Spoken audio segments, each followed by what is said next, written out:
Welcome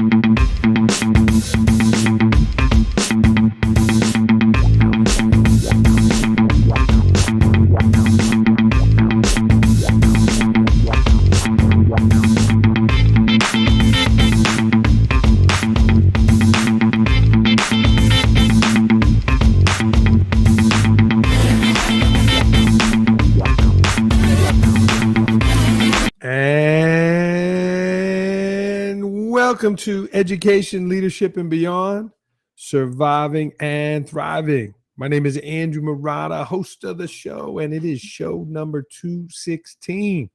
Happy summer. What's today? Tuesday, I think today is.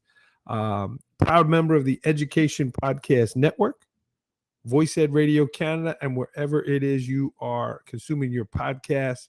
Super pumped to be on, and thanks for tuning in. One of the things that makes our show unique is that we are live here on Facebook. So I do want to say a warm welcome to our Facebook audience. And then it replays on all the sites, especially on iTunes. So thanks for tuning in. I hope your summer's going well, and I hope you are recharging, refreshing.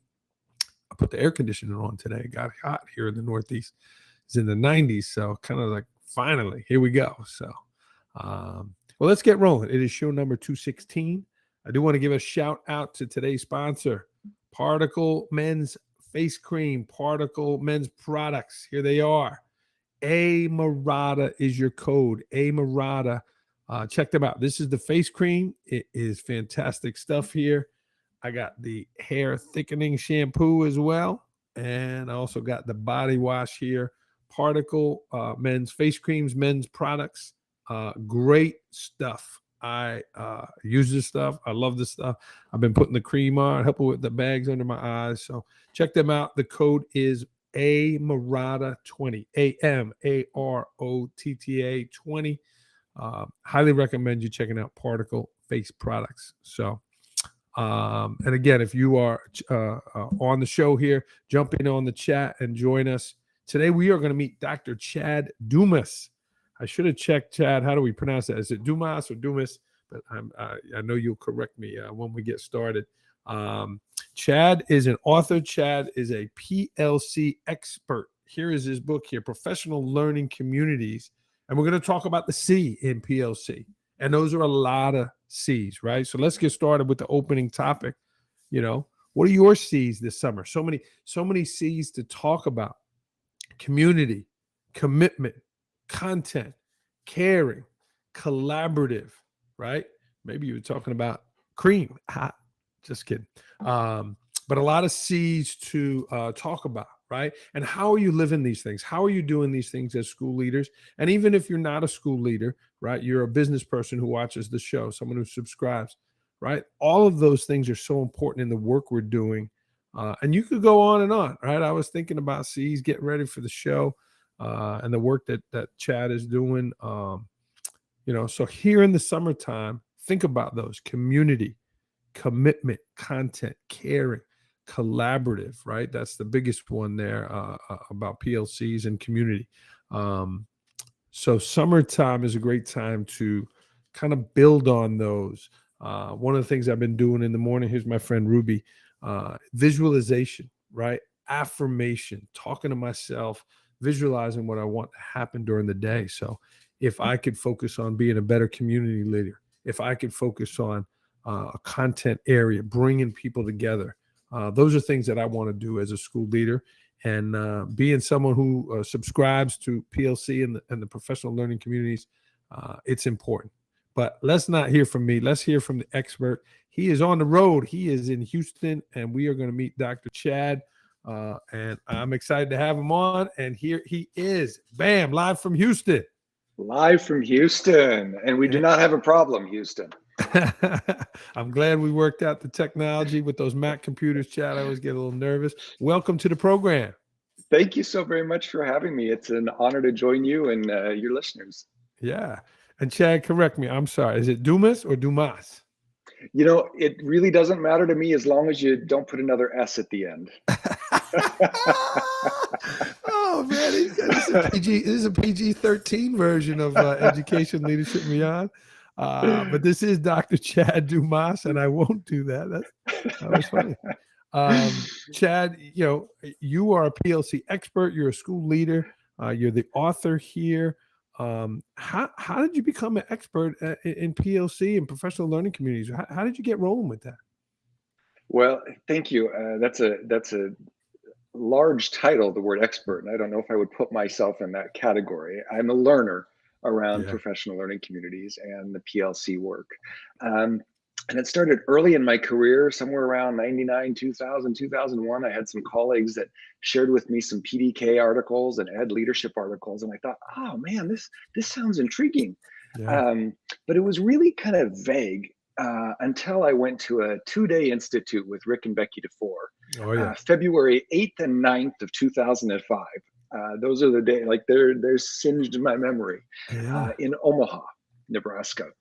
And I came away from there with such a clear vision of what the work actually is, and a resolve to make sure that it happens. Because if we want to improve student learning, like there's all these magic bullets and all these fly by night things and all these initiatives here and there. And really, when it all boils down to it, if you want to improve student learning, the adults need to be learning, and we learn together in a community, in a collaborative environment, as you were saying, with the many C's of a PLC. And so Yeah. that's then the rest of my career has been a student of professional learning communities. What a great thing that you remember the days of the workshop. Well, I still have the handouts, so I Wow. can go back and refresh my memory from those, the old days of transparencies and overheads. Wow. And I had a similar experience, Chad, in Boston. So I got to meet Rick and Becky, and Mhm, I felt transformed. I felt mhm. inspired. So what makes it work, Chad? Let's start there. Maybe there's people that don't know what PLCs are and how it works, but what makes a really effective PLC work? Yeah.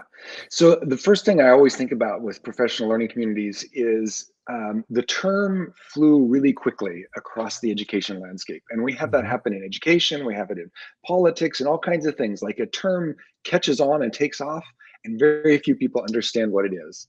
And I think that happened with professional learning communities, that it took off. And pretty soon, everybody starts calling everything a PLC. Mhm. Like, hey, I have a 3 o'clock meeting. That's my PLC. Oh, the administrative team, we're going to be dealing with buildings and buses and budgets. We're going to call that a PLC, right? And all these teams and times and activities get called a PLC. And it's really none of those. Teams are necessary to create a PLC, but a professional learning community, it's a culture, it's an environment. Rick DeFore would call it an ethos, where we are engaging in collective inquiry together into our practice and action research, in ongoing cycles of that collective inquiry and action research, trying to improve our practice and results for kids. And so that's the kind of the definition, if you will, of a professional learning community. In order to do that, we have teams, we have structures, we have processes, we have the critical questions, but really a PLC is who we are as a school community or as a district community. Great explanation. So tell me about, let's put in the C in there. Tell me about the title and the inspiration for the book. I mean, I took so many of your C's from the book there. But the title, because it makes you think like, what's he talking about? Yeah, yeah. So the work came from before I was working, before my dissertation. And I was, playing around with ideas of what my dissertation should be on, and as most people do when they're in that phase. And it was on a long drive from Nebraska out to my parents' place out in Colorado. And I was sharing with my wife, and I was lamenting how, I was able to work with lots of principals in that particular job that I was in. And I was lamenting how there was a knowing doing gap. And Yeah. I was saying, we know what it takes to build a collaborative culture, but we're not doing it. Kind of like, I know I should exercise 30 minutes a day, but I don't do it, right? There's that knowing doing gap.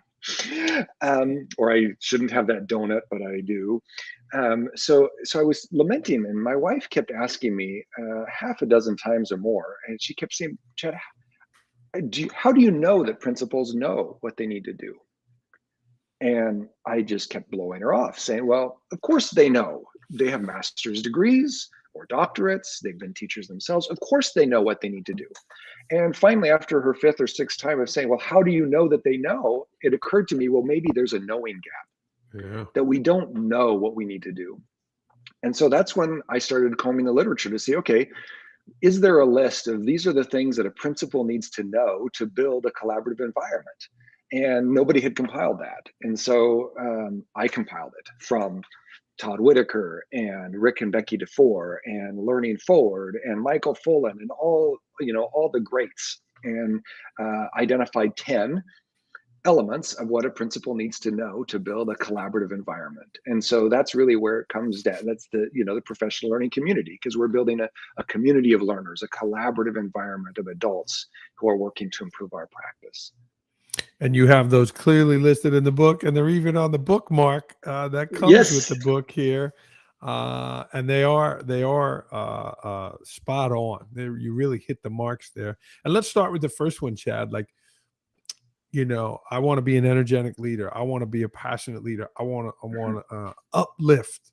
But the first one here is like, it's just charismatic leadership does not equal success. So let's start there, right? You could be running around doing jumping jacks and, holding the flag for the school, but that might not equal success. How come? Right. Yeah.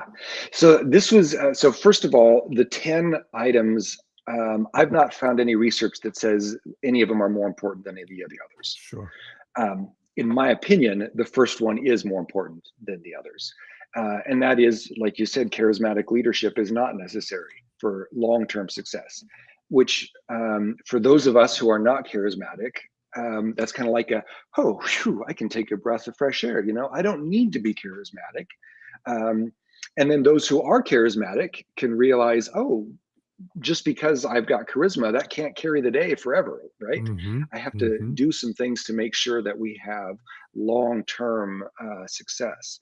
So what is necessary? If charisma isn't necessary, what is necessary? And that is, Michael Fullen says, relationships, relationships, relationships. And so how do we go about building that? It's easy to say, it's harder to do. So what do we need to know to be able to build effective relationships? And so then I provide some tips on that. And by the way, Larry, I appreciate your comments there, showing up there. Thank you. Appreciate that. Dr. Dake, definitely investing his work in Binghamton. He's a fan of the program. And so did you do your dissertation, Chad, on PLCs, and which then eventually led to the book? Is that what happened there?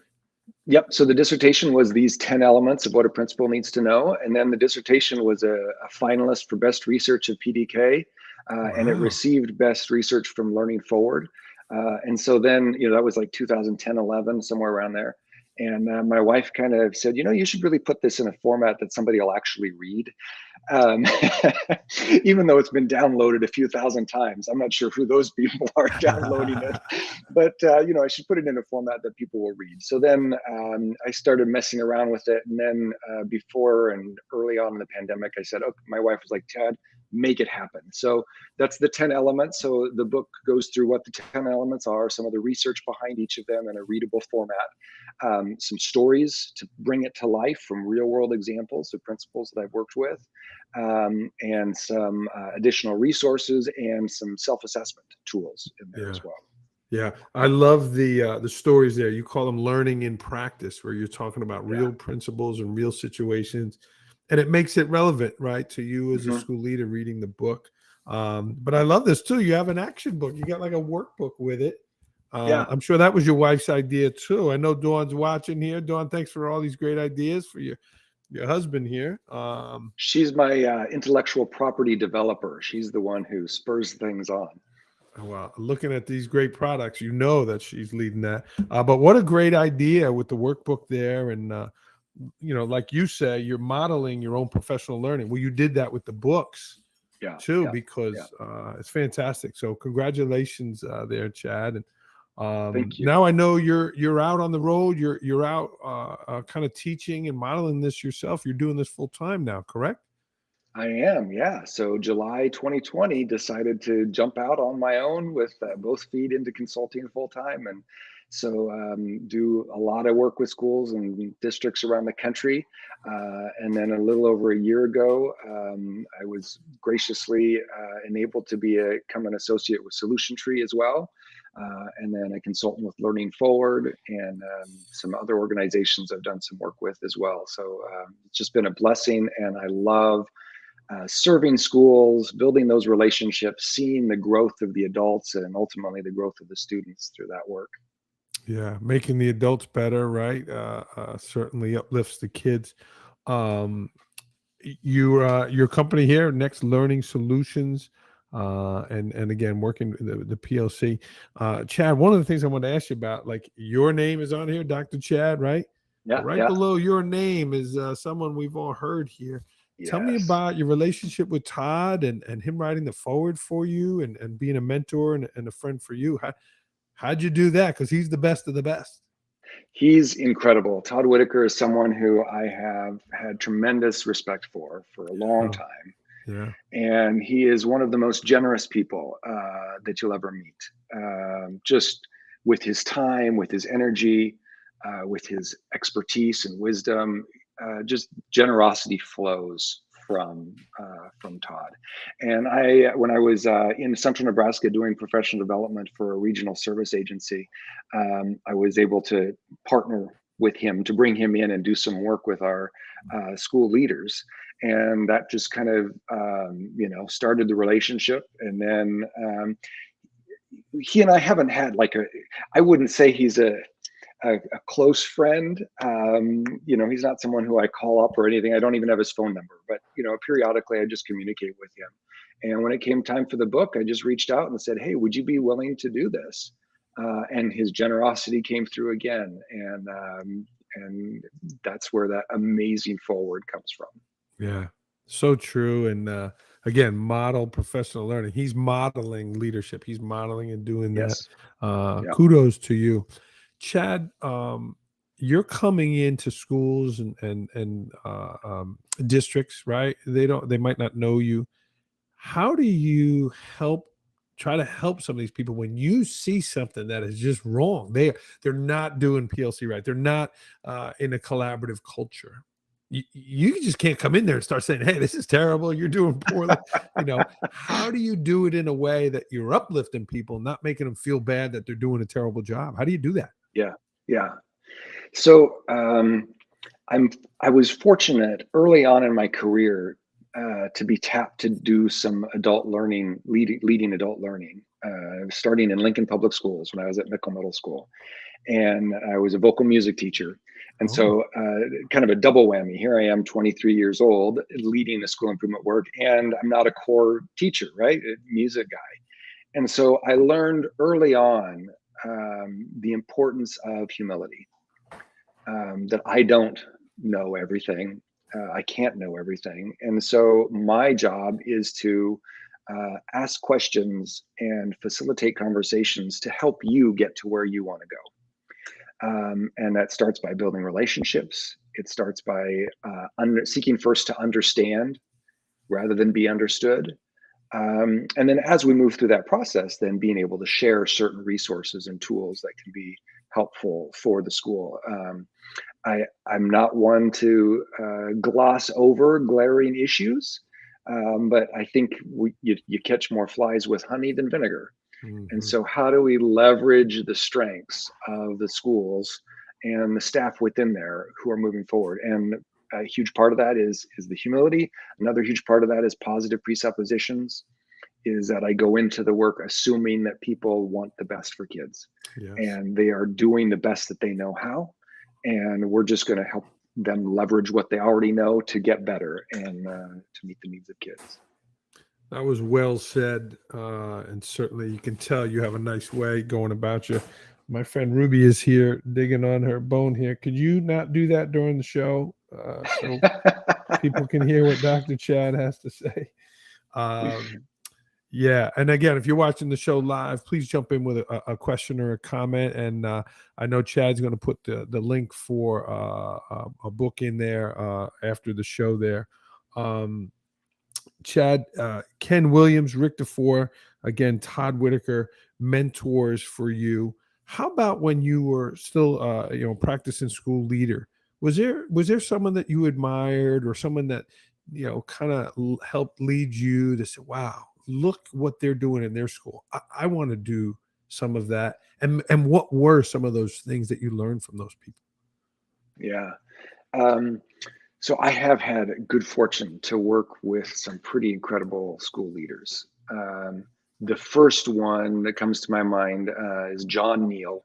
He became the principal at Mickle Middle School in Lincoln when I was there, and then later um, went to central office. Now he's one of the assistant superintendents for Lincoln Public Schools, Mm, and he's someone who his he your listeners and you are no doubt familiar with the book Good to Great by Jim Collins, right? And how he identified organizations that have had long-term success. And this organizations that had long-term success had what he referred to as level 5 leaders. And those level 5 leaders combined two very unique and interesting qualities. One is an intense professional will and a strong personal humility. mm. And John Neal had both of those, an intense personal professional drive and a strong personal humility. He still does. I shouldn't speak of him in the past tense. He still does. And so I just You learned. don't lose those things. No, no, no, no. I mean, and still to this day, whenever I engage with him, I'm just like blown away at how he has that professional drive and that strong humility. And then I also got to work with another person who combined those. He was the superintendent of schools in Hastings, Nebraska, Craig Couts, who also just embodied that sense of we-ness and togetherness. And we're going to approach these challenges. And when he said to me when I was first hired, he said, Chad, if you can do this work here, you can do it anywhere. Mm, High poverty, high diversity, eighth lowest property value for student per student in the state of Nebraska. So low funding from the state. If you can get student learning to high levels here, you can do it anywhere. And we were able to get 5 out of 7 schools as national models wow. during that time. And so just those two characteristics in those two people really taught me a lot.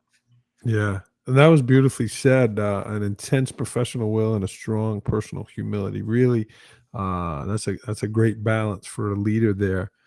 Chad, let me ask you again, these books are great. I highly recommend.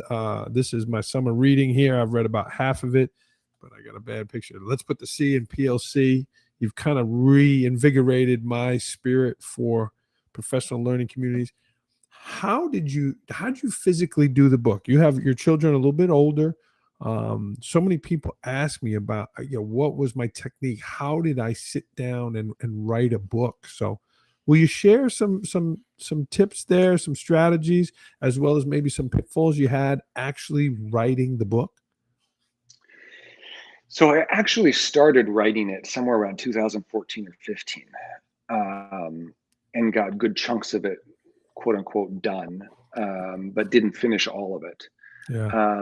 And then it kind of languished until just before and early on in the pandemic of 2020. And then so I picked it back up. So for me, picking it back up, then it was like, oh, this, that's a nice long time for it to sit and marinate, right? And then you find out, oh, this doesn't make sense, or this needs to be clarified, or oh, there's a story I remember that will go along with this. And then it just was a lot of hard work of just sitting down at the computer and writing every day, 500 to 1,000 words, and just like not stopping, just getting this thing done, getting it out to other people for other sets of eyes looking at it. Yeah, and then for me, the 10 chapters, there's actually 11 chapters, but the 10 plus 1 chapters just kind of it came from the dissertation, right? The 10 Yeah. elements. So that just worked really nicely. And then there's an 11th chapter that's a call to action. So I don't know if that's helpful at all or not in terms of the writing process for me. Yeah, and I mean, was it in the morning? Did you set a timer? Or did you sit at a desk? Like, did you go to a coffee shop? Literally, like, how'd you do it? That's the question people ask me. Oh, my kids are running Uh, around. I got, you know, Yeah. So for me, it was at the dining room table. We've got a sit-in kitchen where we always eat, and then the dining room table where we rarely eat. So it was at the dining room table. Yeah, first thing in the morning for me, I'm fresh in the morning, and yeah, I'm typically in my office by 7:30 and going at it. And then probably by 9 or 9:30, I'm taking a pretty significant break from it and then doing some other things and coming back to it then later in the afternoon after lunch. If I'm home and not having meetings, I'd like to take a little siesta right after my lunch, and then get right back at it. Maybe it's the sleeping and then waking up and it's all fresh again. I don't know. But my kids are both at university, so I don't have that issue, which is really a blessing. I don't know how I would have done it when they were younger, quite frankly. yeah, So yeah. And we're grateful for the time they allow us to do that. yeah, Again, if you are watching the show live, jump in. If you're watching this on record afterwards, certainly jump in and leave a question for Chad or myself. Chad, how about now? You're on the road, you're presenting for people, you want to be at your best tomorrow. What are some things that you do to sharpen your saw and bring your best self when you present? yeah. So the first thing I do is I've got my own made up rule that another consultant shared with me, and I thought that's a good rule. I'm going to put it in place. So whenever I'm traveling to a gig like today, I work on the flight. So I've got my books and I'm reading my books. I'm working on presentations. I'm doing whatever. And then on the way home, that's when I can sit back and watch movies or listen to music or whatever. Many times I work on the way home too, but I don't slip into that on the way to my work. And so that really is fantastic. Like, so for today, I had a 2-hour flight where I was able to really read and do some things that I don't necessarily take the time to do when I'm at home. So for instance, I'm reading Ken Williams' book, Ruthless Equity, Yeah. which, shameless plug to anybody out there. If you haven't gotten Ruthless Equity, you need it. It's absolutely incredible. Will knock your socks off. Maybe one of the top 10 books of all time, in my opinion, in education. It's really, Wow. really Wow. good. Yeah. Ken Um, just sent it to me. We got him coming on the program. So awesome. Awesome, good Yeah. deal. Yeah. So that's kind of like that's like my sharpening the saw is on the way to where I'm going. That's where I'm reading and paying attention. And then just every day, like Twitter.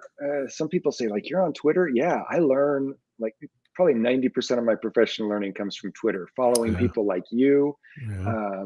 Ken Williams, Mike Mattis. I mean, there's just like some key people who, if you follow quality folks, you're going to get quality stuff in your timeline. Bill Ferreter comes to my mind. Yeah, just some really great people. Yeah. And how about physically? Are you up in the morning exercising? Are you eating certain foods? Are there things that you're doing physically to make sure you're taking care of yourself as well? Yeah, so I'm usually at work in my office by 7:30 most days. Um, Typically, if the weather's nice, my wife will come in around 9:30 and 10, say, "Hey, you want to go for a walk?" So we'll go for a nice little walk. Middle of the afternoon or evening, I'll go for a walk again. I'm not an intense exercise kind of guy. I'm just to kind of go for a nice 30, 40-minute walk kind of Yeah. guy. Yeah. With food, when I'm traveling, I fast a lot actually, Oh. and that I think helps with keeping metabolism active. Um, and when I'm home, lots of fruits and vegetables. I consider myself a opportunivore. So whatever opportunity food presents itself, then that I'll take advantage of that. But when I travel, I tend to fast quite a bit. I have not heard that. An opportunity. And when you're on the road, there's a lot of opportunity there. But I know, one of your hobbies, like you do like to garden and cooking. And not just eating food, but eating good food, Yeah. right? The right Yeah. Yeah. food, Yeah. and Yeah. it is so enriching, especially when it's home vegetables and things like that. Yeah, yeah, and barbecue. I love ribs, and people who follow me on Twitter and Facebook, they'll know that I've got a rib fanatic. And actually, on my blog this month, I just started a section called the Rib Review. Ooh, So if people are interested in finding out where some of the best ribs around the country are, my blog is going to be featuring those best ribs. we will have to pay closer attention there. Give us, where can people find that? I usually end with that, but while we're on it, where would people find that? Because summertime, I got some Yep. travel going on. I need to know this. Yep. So my website, and it's scrolling across the bottom there, nextlearningsolutions.com. And then the name of my blog is at the top. It's Leadership Matters is the name of my blog. And who would have thought you'd writing about ribs on there? Nobody would have thought, it actually, see, this is my wife again. She said, you're always having ribs. Maybe you should do a rib review. And I'd like to rate them like on a, 5 rib scale, 5 ribs, 4 ribs, 3 ribs, instead of stars. But I got to figure out like what kind of a graphic can happen in my website so that I can I rate love things it. on a rib scale, and trying to figure out, do you, like right now it's just like overall, but maybe I need to get like more sophisticated, like, does this need sauce or not? And what about the tenderness and the taste? And I don't know, whatever other characteristics you should rate ribs on. I don't know. I need Mrs. Dumas to jump in the chat here and start to give some real insight. I mean, you have referenced your wife here probably 6, 7 times. We know she runs the operation. I need some comments from your wife here to zing you while you're live on the show. So you're in Houston. You're there for 2 days. Like, are you going to find a rib joint? Like, are you searching that out? Your opportunity? I think I am. I was sitting on the fence whether or not I was going to fast tonight, but now that we're talking about this, I think when we're done with this call, I'm going to be seeing what kind of barbecue joints are nearby. That's for sure. Now, when you say fast, like I'm working on intermittent fasting. Well, Yep. Yep. Michael Hines here in Long Island, I cut out my morning meal. I try not to eat until about 8:39. But you're saying like you're not eating dinner, like fasting, like you're not, Yeah. Typically, I won't have breakfast, and I'll have lunch 11:30 or 12 or something like that, and then many times I'll just go right through supper and not have supper. Wow, that's Yeah. impressive. Wow. Well, Chad, this was fun, man. I got some new terms here. I'm going to be reading the rib review.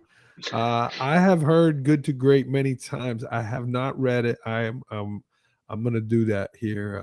I loved what you had said there about the level 5 leaders. But what was something that you wanted to talk about that I did not ask you about? That's a good question. Something that here I lean in and my face gets really big in the Yeah, I screen. I like probably that. shouldn't do that, should I? Um, And your you wife know, I seconds that you're telling the truth here, that she's the boss lady and she is fantastic. So yes, Mrs. Yep. Dumas. Yes, Dawn. Thank you. Yep, she's on it. I didn't really come on with any expectations or agenda of saying, "Hey, I want to make sure that I talk about X, Y, and Z." I was pretty open to what you wanted to talk about. So Yeah. Well, hey, I mean, we hit the marks. I wanted to talk about the C's here in the PLC and that collaborative culture, and it's something that every building leader wants to. But I think the book is great, and I'm really looking forward to reading the second half of it. And then, like you say, putting it into practice. Right? We might know yeah, what to do, but it's actually doing it, and I'll be reinvigorated here for September. So. All right. Well, you're in Houston and you got this gig tomorrow. Do you lead with some opening? What is your lead there when you'll be presenting to kind of bring that audience in, bring that group in that you're going to meet tomorrow? So tomorrow I will probably lead with the idea that we as educators are the profession that creates all other professions. Without us, there are no doctors, there's no lawyers, there's no plumbers, electricians, there's no educators. Yeah. Like we are the foundation of an ever advancing civilization. And it's hard. And if it's if the pandemic has taught us one thing, it's taught us that we can't do it alone. Yes. And so, and then we'll go into our work from there. So that's probably something along those lines. Okay. All right, Chad. Well, I know you got ribs calling. Let's get to rapid fire. I want to have some All Big right. Ten talk here. These are quick questions and quick answers. Are you ready? I'm ready. Let's do it. Let's do it. Last book you Do we read. we should have a timer counting down.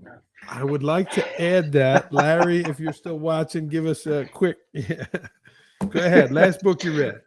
Ruthless Equity by Ken Williams. Yes. I can't wait to have him on. Last movie you saw? Thor, yesterday. Thor? Thor. Oh, the Thor. god, Oh, okay. the god yeah, Thor. yeah. Yeah, Thor, love and something or other. Yeah. Happy with that? My I God, my loved it. son likes that. Okay. Yeah. All right. Your favorite dish? I know you talked about ribs there. Is that the one? Well, I would say ribs or falafel. Interesting. You're traveling now to Houston. Where's one of your favorite places to travel? Favorite place is Israel. They got some falafel there, don't they? They got some falafel there. You see the connection. I know you write a blog. I know you subscribe to Education, Leadership, and Beyond. But what's a journal or a blog that you subscribe to that you would recommend? Well, first of all, yours. I love it. It's short. It's sweet. It's to the point. It's every week. And kudos to you for doing it weekly. That's impressive. Thank you. I subscribe to the Journal of Staff Development as one of the main journals. I learn a ton from them. Is that a subscription-based one? Yep, it's from Learning Forward. They used to be called the National Staff Development Council, and now Learning Forward. Yes, so I think it's actually called. Yeah, you write so much about the importance of staff meeting, staff development in the book. You could tell you, that's great. Oh, I might check that out. Cool. A go-to stress reliever. A go-to stress reliever is I love movies. Yeah, so, absolutely. It takes you away a little bit, right?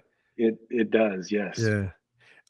Speaking of the blog, I just wrote about the Rocket Man, the Elton John movie. Writing songs, the way his creative process, and I watched that on a plane. Just to kind of take my mind off things. Yeah. I need to do that. I haven't watched that one. I need to. I didn't know how. Yeah, he's got some trauma there with and the addiction. I didn't know how bad it was, but Rocket Man, I highly recommend that. Yeah. Nice. A pet peeve of yours, something that gets under your skin. So a pet peeve of mine, I don't know if it is much anymore since I'm not in a school anymore, but a pet peeve when I was in a school was when people would go around you to try to do what they wanted rather than have a conversation. Amen to that. Give me a recent victory. Doing this work. The ability to do it for a living and to support my family and serve humanity in this way.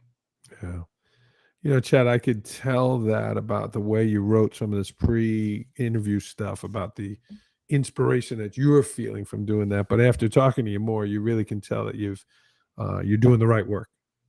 Thank you. It feels good. That's for sure. Yeah. And it comes out in your communication. So, all right, let's talk a little Big Ten. Who is the biggest corn hustler for you? Who's your the most famous corn husker? Well, hands down, Tommy Frazier. Mid-90s, he should have won 3 national championships. Best of all time. He's the GOAT. Tell me about the state of the Big Ten. Expanding. It's kind of like the Lord of the Rings. There will be one ring to rule them all. I think there may be one conference to rule them all in the near future. Yeah, and it's called the Big Ten. Now that you're in Iowa, looking across over at Nebraska, there, how are you viewing Nebraska now that you're not there anymore? Is it different, looking through a different lens in the the Hawkeye State there? I've always been a Husker fan, and even when I lived overseas, was a huge Husker fan. And so, no, what's interesting to me is the Iowa Hawkeye fans that I know really despise Nebraska, and that's interesting to me. I've never felt that same feeling towards any other team except Oklahoma. So that's always interesting to me to pick that up from folks. Well, hopefully you're safe where you are in Yeah, I'm in Iowa. cyclone country.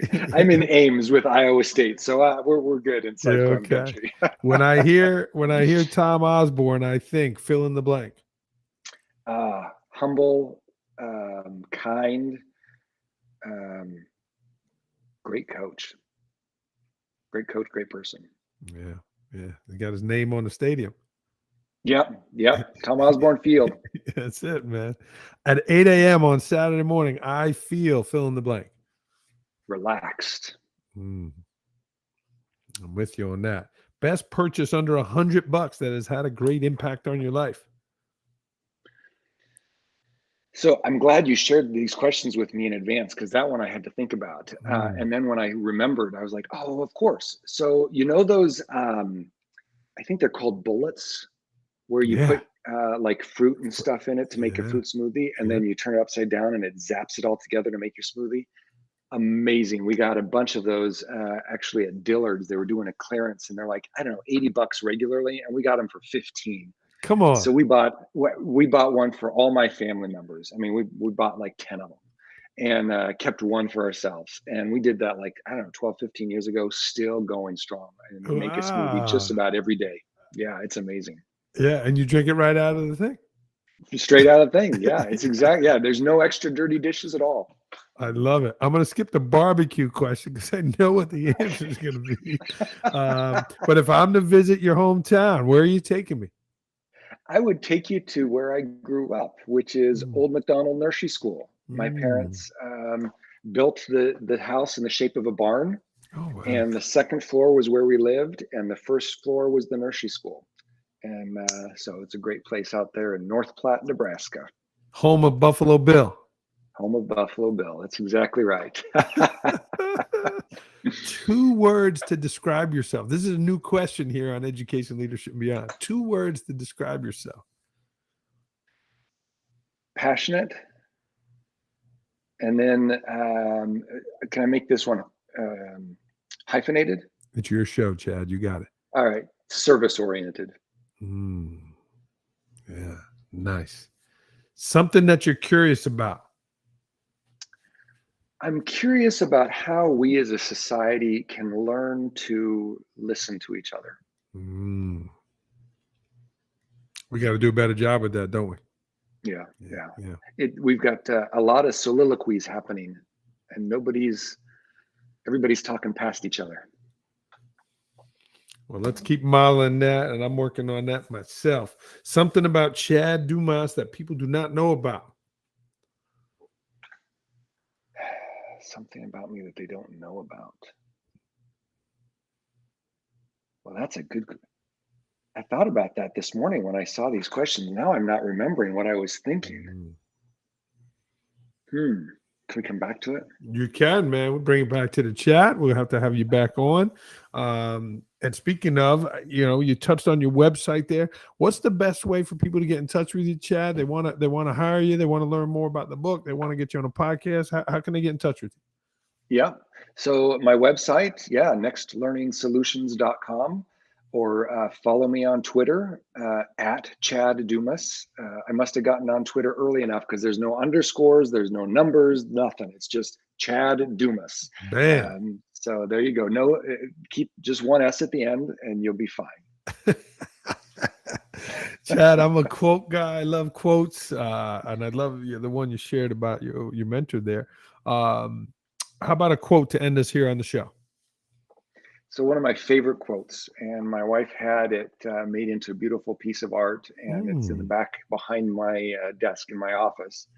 And it says, "Let each morn be better than its eve, and each morrow richer than its yesterday." Wow. Say that one more time. Let each morn be better than its eve, and each morrow richer than its yesterday.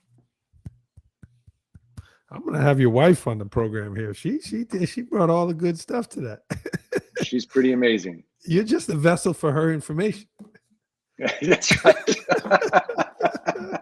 Dawn, he did good, Dawn. I want to sign off. I got to finish my summer reading.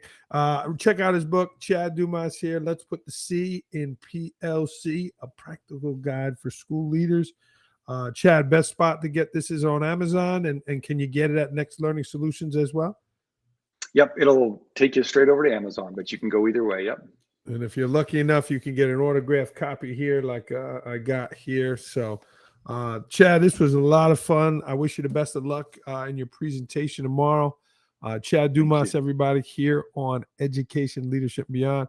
Yeah, Dawn, we're going to have to get you on here too, because we know you're the magic behind the curtain. So that's Chad's wife. Chad, thank you so much. This was a lot of fun. My pleasure. Thank you so very much for having me. Have a good rest of the week. You stay on the line a second. We're going to sign off here on Education, Leadership, and Beyond. I know Chad wants to look good tomorrow. Particle Face Cream is our sponsor here. That code again is AMAROTTA20, AMAROTTA 20. Check them out. Makes your face feel great and certainly look good. We're going to sign off here on Education, Leadership, Beyond, show number 216. If I can help you in any way, don't hesitate to reach out at Andrew Marotta 21.